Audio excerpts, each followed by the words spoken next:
Hi, I'm Rowena, President of Velo Society Philippines.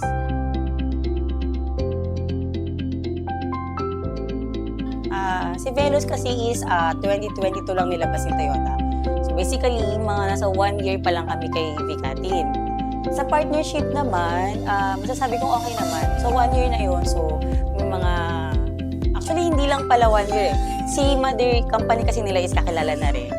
So, masasabi ko naman na okay yung partnership kasi through experience na rin before, yung experience namin ng company namin din sa kanila. So, ina-adapt na lang ng car club namin.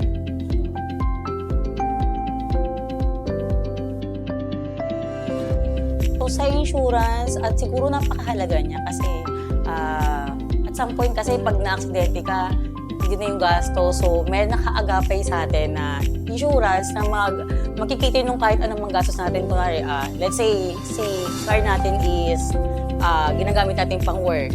So, wala na tayong work. Andiyan naka-ano sa atin si Vicatin para dun sa mga gastos na ma-encounter natin during dun sa accident na in case man na merong accidenting mangyari sa atin.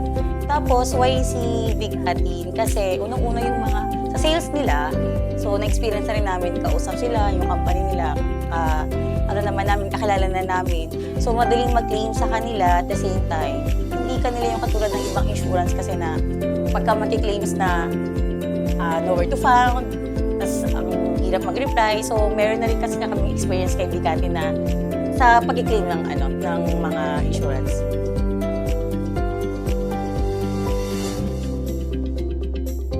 So, sa mga car owner na katulad ko, maraming insurance company na dyan, kaliwat kanan. So, why? Kasi si insurance, siya talaga, tawag dito, medyo mura siya compared mo sa iba. Sa ibang insurance. Then, yun nga, pagdating sa claims and other concerns mo, madali silang lapitan.